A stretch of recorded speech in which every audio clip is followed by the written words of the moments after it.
Episode of Teen Tuesday with my co-host, Dr. Elizabeth Lombardo. Hello, Yay. Dr. E. Good afternoon. And our very special guest today, Johnny Crowder, who is the founder of Cope Notes. And that is a mental health platform that is reaching almost 100 countries. And if you've been following us during our Teen Tuesday posts, we've been talking a lot about just how there are a lot of labels that get thrown around, that we start seeing ourselves differently because of these labels. Certainly our teens, that's something we're going to talk about here with you, Johnny, and Dr. E, about how our teens see these labels, the anxiety, the stress that they could start feeling because of those labels, and how we can overcome that. And so many more things, in terms of social media, how it's affecting people. We're certainly at that time of year where students are getting into the colleges they want or not getting into the colleges they want. The levels of stress, anxiety, depression are at an all-time high. And we hope some of this conversation today is going to help families to really tackle those issues. So thank you both. Johnny, welcome. Thank you. I'm really happy to have you here. Just for anybody that doesn't know your story, can you give us a little bit of the elevator pitch to your background? Yes, I call this the 30 years in 30 seconds question. So I'll do my very best to condense everything. So the short version is I grew up with severe mental illness and you could not pay me to go to treatment. I didn't want therapy, didn't want medication. I had a lot of self-stigma. I was judging myself. And then I started treatment not because I chose to, but because the powers that be chose that I should go to treatment after I ran away from home. That's a story for another time. And so I started treatment in high school, then went to school for psychology because I really wanted to know what the heck was going on inside of my brain. And then I started working with the National Alliance on Mental Illness and working more in the behavioral health field. And then I started a company in the mental health field. And now my full-time job is traveling around helping people improve their mental and emotional health. So I always say, just like Tupac has Thug Life tattooed on his stomach, and his famous line is, "I didn't choose the thug life chose me." I think the same is true for me with mental health. I didn't wake up one day and say, I'm going to work in the mental health field. I think the mental health field picked me. Absolutely. And I know one piece of your story, that you share is about that part early on where, you were diagnosed with certain things. And I'd love for you to share that here, because I know, Dr. E, this is something that you and I talk about a lot through your work in terms of labels, how they make us feel. Johnny, can you share like that, again, that first time that you were brought into a therapist and you were given sort of the laundry list of things that were wrong with you and how that made you feel? Yeah, I basically felt like I was being insulted. So at least when I was growing up, you would call somebody bipolar as an insult. Or you would, if you wanted to say someone's crazy, you're like, you're psycho or you're schizophrenic or something. So then hearing an actual clinician talk to me about my hallucinations and my self-harm, my anger, my anxiety or depression, and hearing him use those same words, my only lens of understanding what he was saying was that of an insult. So that's why I'm so passionate about health education, because I don't think the solution is not saying the word anxiety or not saying the term mental health. I don't think things magically go away when you don't call them the same terms. I think that actually my fear came from just not understanding what bipolar is or not understanding what schizophrenia is. And then taking psychology courses, I was like, oh, this is the same as a doctor saying that my ankle is sprained or I have a low blood iron level. I was just taking it personally because of basically misinformation. So yeah, exactly. It's all about, it comes down to awareness, right? And Dr. E, how do you, this piece of it, because I know your work in the red zone, part of it is being able to remove sort of the labels, or as you say, to depathologize some of that. And you can also share here that obviously there are cases where people are being diagnosed with very serious illnesses, and that's important too. But can you give us it absolutely, it can be super important, especially when it helps us figure out what is the path of how we can help this individual, right? So something like a schizophrenia and a bipolar absolutely has some medical aspects of it. So medication is super important there. Medication can be helpful in other mental health issues too. But so having that understanding, that conceptualization, the understanding of what goes with that, it can be very important. my goal is to really, again, help destigmatize mental illness. I mean, I always say, if you have a body, you have physical health. If you have a mind, you have mental health. So this whole notion that mental health is something bad, and when we focus on it, it tends to be on the pathology and what's wrong, to me makes no sense. That's like saying, oh, I'm not going to worry about my physical health unless I have a heart attack. Like, we would never do that now. And yet I will tell you, in the late 1960s, Dr. Kenneth Cooper came out with a book. It was called Aerobics. And at the time, it was, I mean, people thought made no sense at all, that he was suggesting that non-athletes go running. And now it's a multi-billion dollar industry of wellness for our bodies. My goal is to shift our focus from pathology, what's wrong, mental health, to we all have mental health. How can we optimize it regardless of where we are in our lives? Yeah, I mean, it's so important, having all of these different avenues for people to explore that. And, Johnny, that's certainly something that, your company, Cope Notes, we'd love to learn a little bit more about that.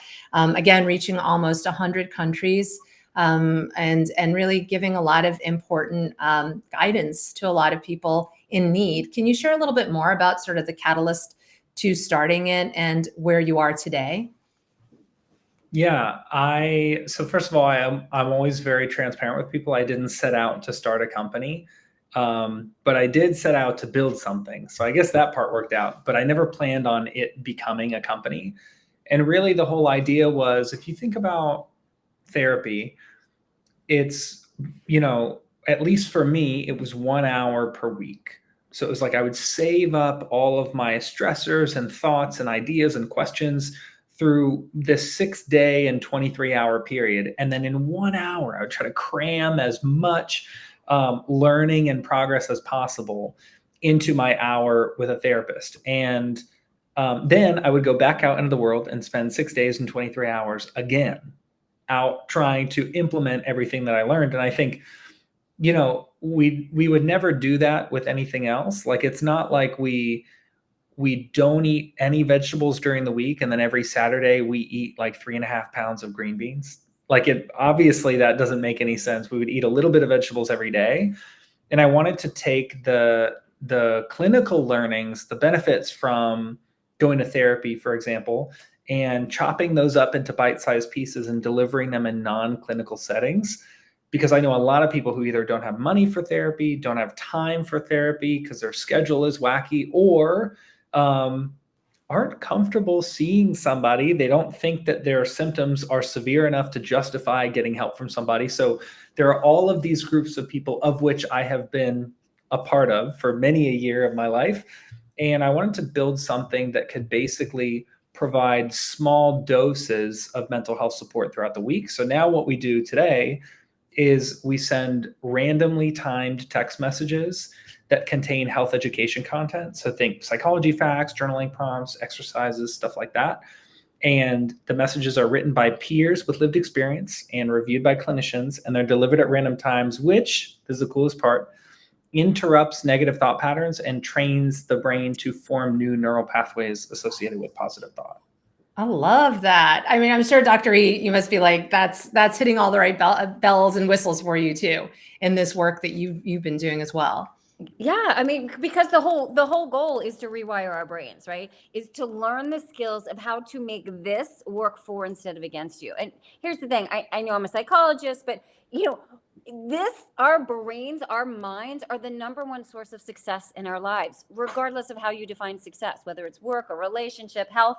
It's also our biggest obstacle. And why are we not teaching young people in school how to make this work for instead of against them? I don't know, but that's my ultimate goal. I remember when I went back to psychology school, I'm madly taking notes as the professor speaking, and it dawns on me, why do I have to get a PhD to learn this? Right? We would all benefit from learning basics of how to make your mind work for instead of against you. And I love the notion that it just pops up, whenever you may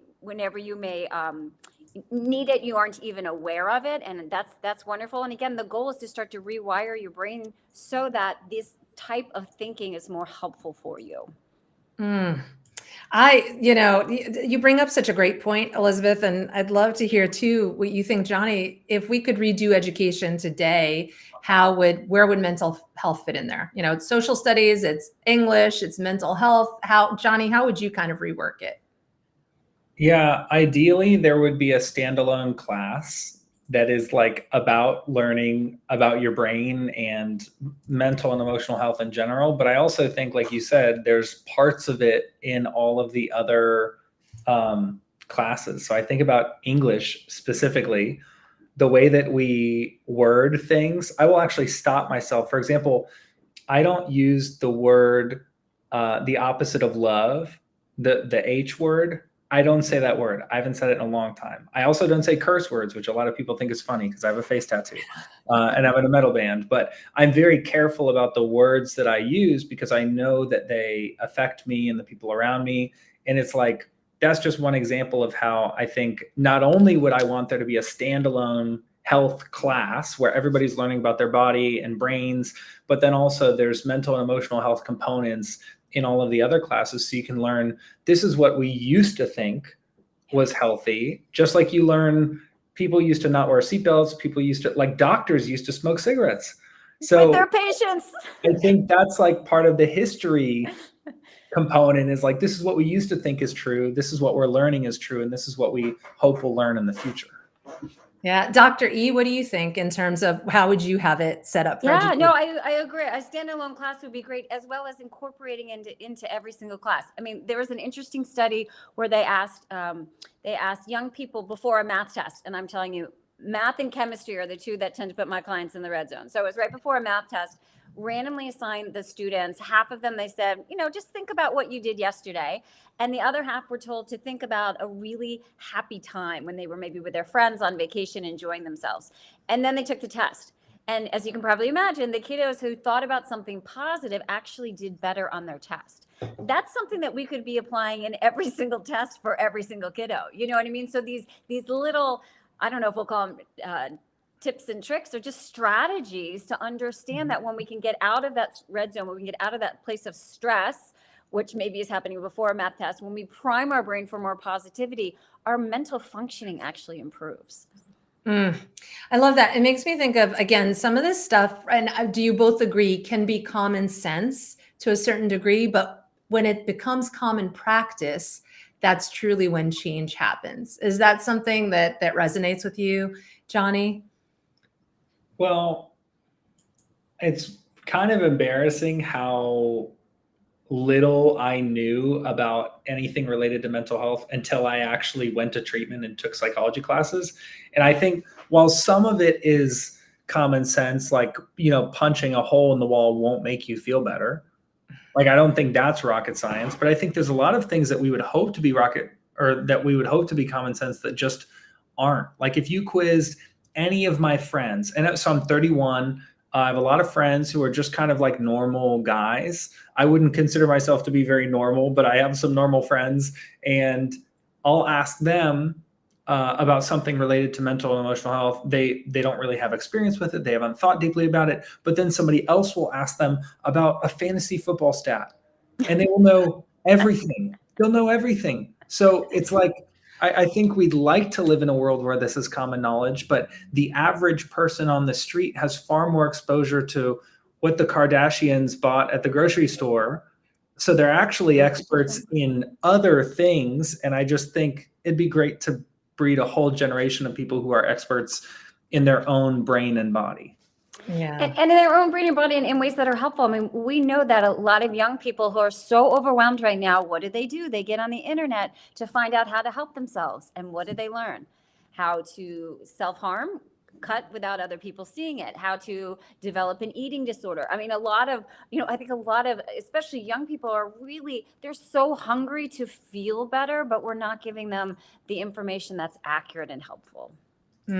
Yeah. I mean, such a, good point. The self-harm piece. And Johnny, that's also one of the reasons why we really wanted to bring you in as our guest, right? Because you are a suicide and abuse survivor, and you have an incredible story behind it. And thank you for sharing so vulnerably on those stages. I mean, you speak on global stages, you're changing many lives just with what you talk about how you talk about it, and certainly with Cope Notes.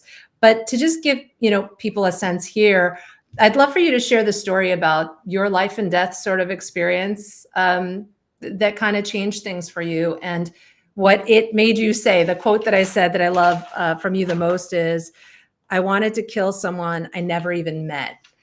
So I know I said a lot there, but take us back in time a little bit to kind of capture some of that. Yeah, this is, if anyone wants the whole version, if you search Johnny Crowder on YouTube, you can find a TED Talk called Why I Don't Want to Die Anymore. And I know that's an intense title. I chose it on purpose. And I basically spent most of my life suicidal. And a few years ago, I was on a plane that was going down. This is a real story. I'm not making this up. I was on a plane that was going down, and I was really confused because I wasn't happy. Like, you'd think if I was suicidal, wouldn't I be excited? Like, nice, I get to die and I don't even have to do it. The plane's going down. And I didn't feel happy. I felt like really strange that I had lived 25, 30 years without ever really getting to know myself. And I realized that I had built my life into, and I think a lot of young people do this, they build their lives into this constant perpetual deficit where they're never doing as much as somebody else that they're comparing themselves to. If it's literally a different person or if it's their own goals. Like for me, I always wanted to tour Europe, for example. I'm a big car nerd, so I always wanted to drive a Lamborghini. And like, these are things that I didn't get to do. And so I sort of held them over myself as like, I could always be more successful. I could always be better looking. I could always have some experience that I don't have now. And therefore, you're never enough. And I looked too much until that point in my life at things that I hadn't done and not who I actually was as a person. When I was on the plane, I was like, holy crap, I don't even know who I am. I spent my whole life wanting to kill myself, and I don't even know myself. I don't know the first thing about me or what I like. All I know is what I haven't done. Dr. E, what do you think about when you hear that? Well, again, Johnny, thank you for sharing that story. It's so powerful, and I think so many people can probably relate, not specifically, but with components of that. And it is amazing. And I'm not going to blame it all on social media, but one of the things we find with social media is what we call in psychology unfair comparisons, right? Comparing yourself to others, whether it's to others who are more successful, or as you said, Johnny, to what you think. You didn't use this word, but the word that kept coming up for me was what you think you should be doing. And shoulding all over yourself, of course, puts us all in the red zone and can cause a lot of distress. But isn't that interesting? Why, if you don't want to compare yourself to others, but if you choose to, why not look at where you've come and look at all the success we've already made? It's kind of human nature to want to look at other people and compare ourselves, but we get to choose who we're doing that with. And how do we frame it in our minds? So for me, when I see someone who's quote more successful than I am right now in where I want to go, my mind frame is, if that person can do it, then I bet I can do it too. But that's very different than a lot of people who then put themselves down for not being there. So it's really our choice. I mean, that's the beauty of making our minds work for instead of against us. We get to choose how we interpret things. And my newest motto is, I'm going through a tough time right now with my husband and such, who's very ill. My newest motto is, what thought feels just a little better? Just a little better. I don't have to go from my life is really hard right now to, oh, everything's perfect. But what feels a little bit better? Okay, my husband is dying. He's here now. Okay, that feels better. I can go for a walk outside. Well, that feels better too. And so just kind of looking at those little tiny pivots in our mind to help get us in the right direction can be really powerful. Johnny, what do you think in terms of sort of tips that we could share, just if anyone watching, even going through a really difficult, challenging moment, how do they just sort of, to whatever degree, turn that switch in their brain just a little bit in a different direction? My encouragement to people is that first, if it was easy, then everybody would be magically healthy all the time and no one would have any challenges. So I think first things first, just don't submit to this idea that it's unconquerable or that you're broken. I mean, when I first went to therapy, I was so convinced that I would never get better, that I didn't even take it seriously. Like the doctor would be talking to me about my own health, and I would just tune him out. I was like, you have no idea how screwed up I am. And I think remembering that the brain can change, and in fact, I'm not a statistician, but there's like 100% chance that your brain is going to change at some point in the future. And finding solace in that, I think for a long time, when I experienced despair or frustration or anxiety, I was like, well, this is just the way it's going to be permanently. And the more you learn about the world or about space or nature or anything, you're like, no, it's like an impossibility that it will be this way forever. In fact, there is an extraordinarily high likelihood that it will change. And just having faith in the possibility that tomorrow will look different is sometimes the thing that drove me to participate in my own wellness. Like having faith that tomorrow might not look like today did. Yeah. I mean, Dr. E, what do you think about that? Well, yeah. I just want to say one thing, because you've talked about your therapist, and I feel so passionate about this, so I just want to say it. And Johnny, I bet you can relate to this too. There are great therapists out there who aren't always the best match for each individual. So I like to think of therapy kind of like dating, not in an inappropriate way, but there are a lot of great people out there. You don't necessarily want to date them all and marry them all or be with them forever. So people out there who are watching, if you're like, I've tried therapy before, it didn't work for me, please know therapists can be very different. They have different theoretical orientations, different approaches, different personalities. So if you or your child has tried and like that didn't work, don't give up. That'd be like, going on a date once and being like, I'm going to be alone forever. So we want to make sure that we're aware of just how diverse therapy can be.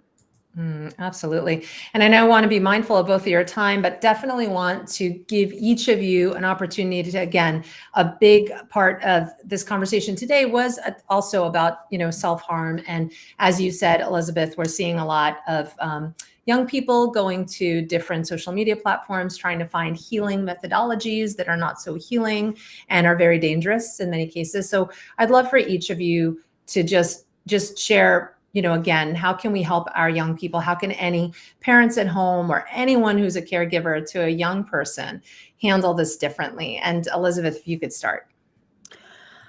The key really, and I'm sure that this comes from a really loving place, but the key is for parents not to judge.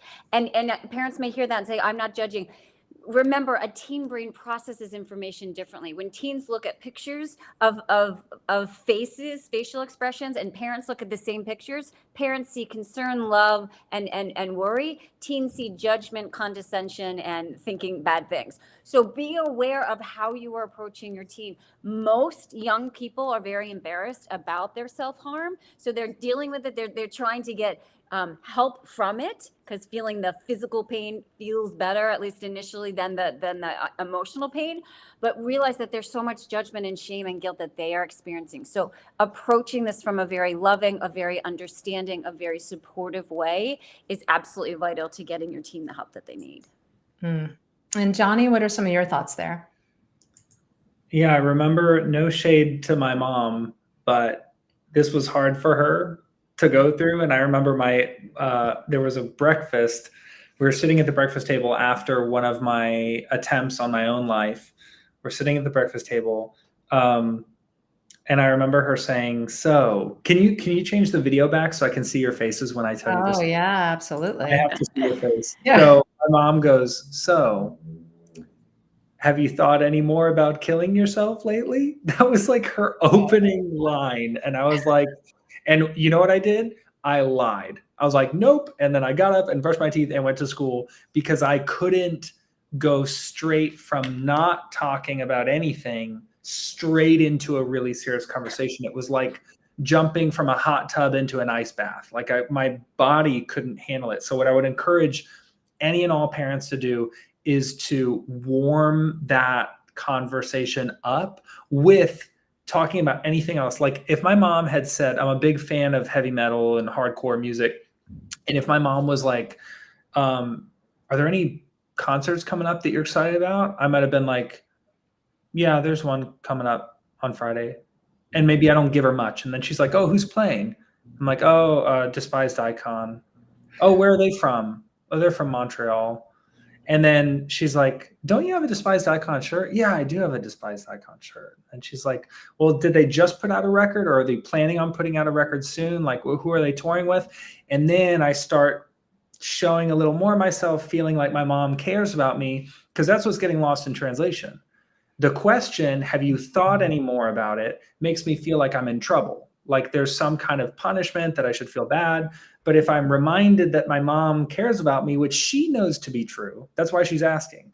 But I don't know it because I'm a teenager. So I'd really encourage parents to sort of express interest in the less severe, more personal aspects of the child's life in advance to establish that rapport, so that when you do broach a more difficult conversation, the child understands that you've proven yourself to care about multiple aspects of their life. That's so good. And I would Dr. even go one step further and realize that, you know, with love languages, different ways that kids hear love, even though as parents we feel like we're giving it to them all the time. So make sure, you know, if it's words of affirmation, if it's quality time, that you are investing. It's a 5-to-1 ratio of 5 positives to 1 not so positive that cancel each other out. It's not a 1-to-1. And so as parents, we really need to be feeling that bucket of love and support. That doesn't mean we let our kids do everything. It doesn't mean we let them walk all over us, but it does mean showing them love on a consistent basis. Yeah, absolutely. Well, I want to thank both of you for being here. I also want to make sure that we really tie this up in the way that one of the reasons that we're doing Teen Tuesdays as well is because we know that everyone who's going to work, anybody that is caring for young people and also has a job that they're bringing that anxiety to work with them. So we are finding that out there are a lot of meeting planners, lots of companies that are very interested in bringing people like you, Johnny, and you, Dr. E, to talk to their staff about these things, to provide guidance. So before we go, I want to give each of you an opportunity just to share, you know, how your message is resonating out there. And if you want to share how people respond to you afterwards. But, you know, the goal is the more that we could bring you to more stages to talk about this, or people see events like this, the more they could spread the information, and we could all start creating more consistency around this kind of language to really help elevate one another. So Johnny, I'd love for you to start. Yeah, I love that we're both on the same call too, because like there are people who will listen to Dr. E who would never listen to me. And there are people who will listen and vice to me versa, yeah. never listen to Dr. E. So I do think it takes all types to champion this conversation. And I think one of the most rewarding things for me, especially in the past couple of years, has been working with, like in the same week, I'll work for like a mechanical contractors association. Right afterwards, I'm with like a construction company. Right afterwards, I'm working with a cereal company. Like there's almost no rhyme or reason. I think that actually brings me a lot of joy, because what it's displaying is something that I've been shouting from the rooftops since I was a kid, which is that no one is immune. It's not like, oh, I actually make a lot of money, so this doesn't apply to me. Or, oh, actually, I live with no formal diagnosis, so this doesn't apply to me. I love seeing the world trend away from us versus them. Like, oh, those are the people who need support. Those are the people. Every time I get on stage, I swear, Dr. E, every single time, I can smell people saying, well, I wish my wife was here to hear this. Or, well, you know, who really needs to be here is my boss. And in 5 minutes of a talk, you can see that melt away. And people go, dang, this applies directly to me. And the way that it's evidenced is after I get off stage, and I don't think this is because I'm some magical speaker. I think it's because of the nature of the conversation. Every time I get off stage, there is a line that is an hour and a half long of people waiting to talk to me and tell me about what's going on in their life and share their story. And I think either that's because I'm the best speaker in the universe, or because this topic resonates so deeply with so many people that they come up to me and say, I didn't even expect this topic to be included in this type of event because it's for an underwater aquatics anonymous group or whatever. And they do a mental health session and they're blown away by the reception. I honestly don't think it's because there's something special about me as a speaker. I think it's because audiences are starved for this. And I think meeting planners are finally waking up to the idea that it's not just health conferences that need this topic. 100%. I would say it's not either or, perhaps and. Yeah, definitely. And Dr. E, how are you seeing this, from the stages that you're speaking on? Well, even before stages, I was talking to a Fortune 100 company, top 3 of their top HR individuals, and I asked them, what's the number one thing that's putting your team members in the red zone? High levels of distress. And they said, all 3 of them unanimously said the mental well-being of their children. Never in the history of business or work has that been the number one source of stress. This is huge right now. We can talk about how that stress is negatively impacting their ability to engage and be productive and effective at work. But I think what it really is a testament to is how many people are struggling, but also that there is a solution. When I talk about this concept of the red zone, I'll tell you what happens. Not only do people laugh and they can see, themselves in the red zone and other people, but I'll speak to people a week, a month, a year, and even years later. And in their organizations and in their homes, they're still using this language. They still have the language to use. They still have the skills of, oh, you know what? Mom's in the red zone right now. Let me not continue this conversation. I'm going to run and go for a walk. I'll come back and then I can be a better parent, or doing that in the workforce. So the fact that it's so sticky, and as you said, I always say it's not rocket science, it's rocket fuel. Because when we apply these concepts, everything changes in our lives. That's it. Oh, thank you both so much. I'm going to include information about your websites and everything in the LinkedIn comments afterward, but I'm really grateful for the work that both of you are doing. Johnny, your work, it makes me think about giving myself more grace, giving my children, teaching them how to give themselves more grace. So to your point, to start to learn more about ourselves, to love ourselves more, to be engaged with ourselves, right? And Dr. E, I've already shared how much your red zone has changed me, to not be able to say to my kids, I'm so stressed out, I'm so anxious, like, mom's, I'm like, I'm in the red zone. Yes. Like, give me a few minutes. And it really changes the way we view things. So I do hope that this has been helpful to anyone that's been watching. And again, it's an important topic. Bring Johnny, Dr. E, speakers like them to your conferences, to your events, to lunch and learns. It's important that we keep these conversations going. So with that, Johnny, Dr. E, thank you so much for your time Thanks, today. Rajana. Thank you.